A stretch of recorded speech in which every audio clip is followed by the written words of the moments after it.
Namaste. My name is Sandeep. Welcome to the first session of Discover Your True Self. It is said by ancient Vedantic sages that the most profound question one can ask is, who am I? That is, inquiring about what one's true self is. In this session, we will see why this question is important. We all want to be free from suffering. We all want lasting happiness, feel fulfilled, limitless, and complete. We all share that desire. Desire or karma is a basic universal feeling. We desire whatever it is that can remove suffering and bring happiness. In fact, desire seems to drive everything we do. Going to work, what we do at home, spending time with friends and relatives, all this, in one way or another, is driven by your desire to avoid suffering and enjoy happiness. Desire ultimately provides the stimulus or motivation for all our actions. It is true that your desires can be different from the desires others have, but all desires have something in common. That is, when desires are unfulfilled, we suffer. We feel unfulfilled and we feel that something is missing.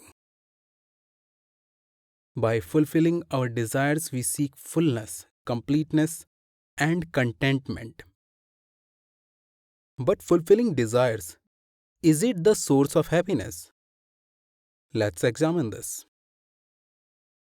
I often ask my students what is happiness for them.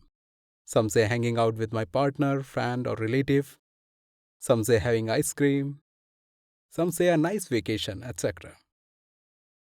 But we see this as that same person, my partner, friend, or relative, being with whom I find happiness. Others may not feel the same. So the source of happiness is not that person. The amount of happiness I gain from the first serving of ice cream drastically diminishes on the 10th or 12th serving of the same. So happiness is not an ingredient in the ice cream along with the milk, sugar, or chocolate. There are many who don't find happiness in traveling, and even the people who like traveling, after continuous travel, may ultimately become used to it, and traveling doesn't give the same amount of happiness which it once did. So the source of happiness is not in traveling either. According to the ancient sages, the true source of happiness lies within you. Here is how fulfilling a desire makes you feel happy. When we fulfill one desire, there are other desires that remain unfulfilled. For example, while eating ice cream, you will still want a better job, a new car, a nice vacation, etc. And these unfulfilled desires make you feel deficient and incomplete. But while eating the ice cream, these feelings of incompleteness are temporarily driven away by the pleasure of eating the ice cream. And in the absence of a feeling of incompleteness, happiness naturally and spontaneously arises within you. Even though happiness is ever present, feeling of incompleteness obstructs your experience of it. Like when clouds come in front of the sun, though it continues to shine, we don't experience it. In the same way, the true source of happiness is ever present within you, but it is often covered up by feeling of incompleteness. When a pleasurable experience dispels those feelings of incompleteness, the happiness within shines forth. That means happiness is not something you get from outside. Instead, it rises from within when you get rid of your feelings of incompleteness and the desire associated with them. Now, even though many people, especially spiritual seekers, intuitively understand that the true source of happiness is within, their day-to-day behavior doesn't seem to reflect this understanding at all. Because there is some confusion, a strong conviction that happiness is within is missing. The cause of this confusion is not knowing your true self. When you don't identify with your true self, naturally you feel deficient. That feeling that something is lacking, and in that feeling of incompleteness, you will certainly be driven by desires to seek out those things and experiences that can make you feel less deficient and more complete. Simply put, you seek your true self. The problem is, as long as you are driven to seek out happiness and contentment outside of yourself, your search will go on endlessly. You will never find it outside because you are looking in the wrong place.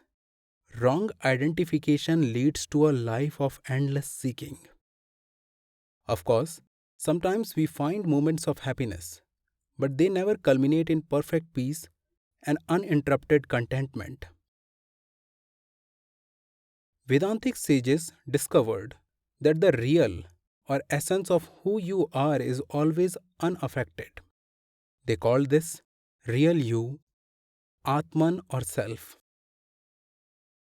The Atman, your essential nature, is full, perfect, and complete.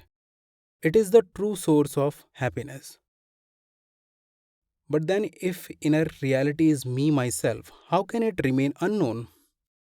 The problem is wrong identification with what I am not and ignorance of my true self, not knowing what exactly I am. The ignorance is removed by knowledge of true self, which is called the path of Jnana Yoga, the yoga of knowledge. And self inquiry or Atma Vichara is one of the methods used to bring this knowledge. It is an inquiry into the I, a search for the answer to who am I or what is my true self.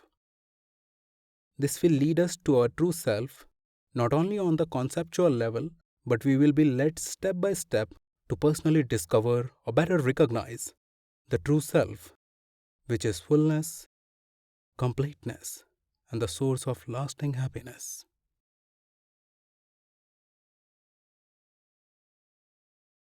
Now, meditation. In every session, we will have a meditation. With each passing session, as we explore the self with logic and past experiences, our understanding is developed.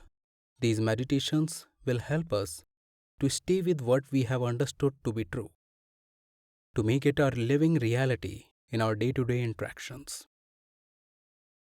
Before we begin the self-inquiry together, I want you to try to find the answer to who am I without any suggestion from my side. This will help you to see how unclear we are about our own self. So now, come into a comfortable sitting position. You can use cushion, you can be on chair or couch. You definitely don't have to do it while sitting cross-legged on the floor. See that your whole body is comfortable and still. Once you are ready, gently close your eyes.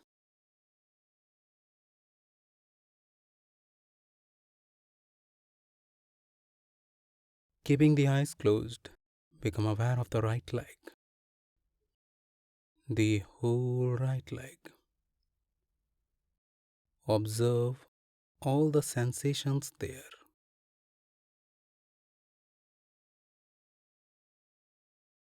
Shift the awareness on the left leg.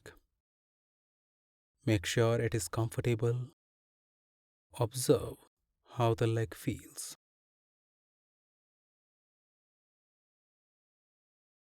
Hips. Make sure the body weight is in balance among both sides of the hips.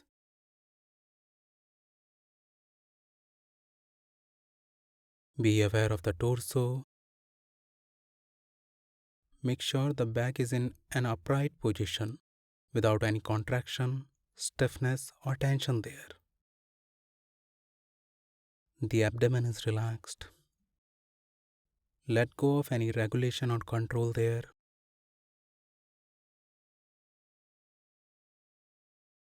Observe the chest, the shoulder blades. The shoulders are relaxed.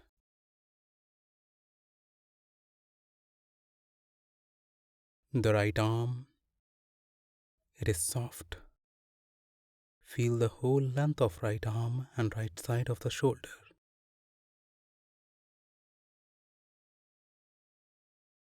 Left arm. The whole left arm and the left shoulder.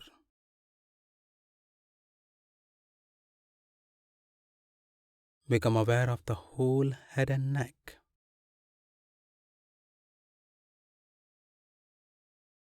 The face is relaxed, a gentle smile there. The whole body. Be aware of the entire body from head to toe.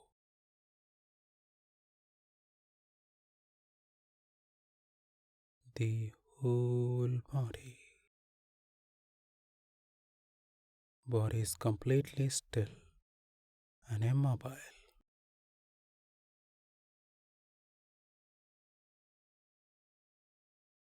The only movement in the still body is that of breath. Observe, experience the flow of breath in this still, motionless body.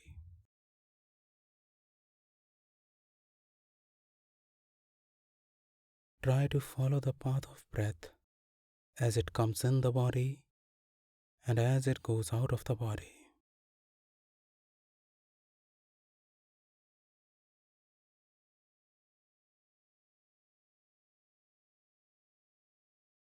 Keep on following the breath.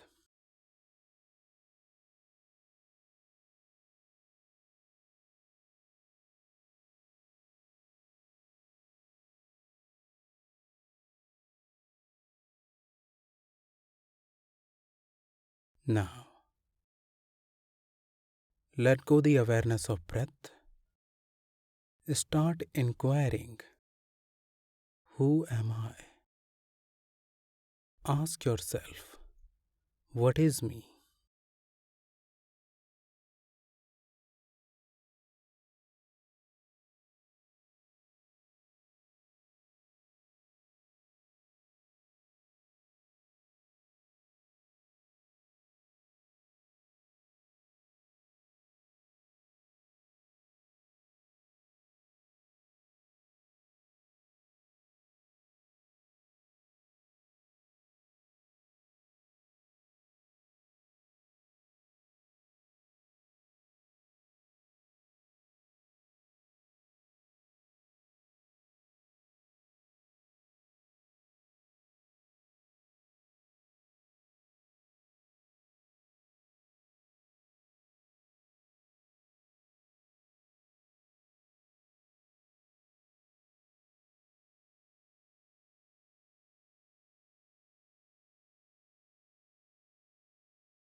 Now stop the inquiry.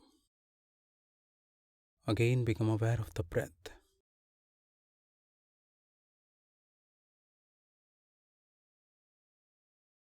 Become aware of the body.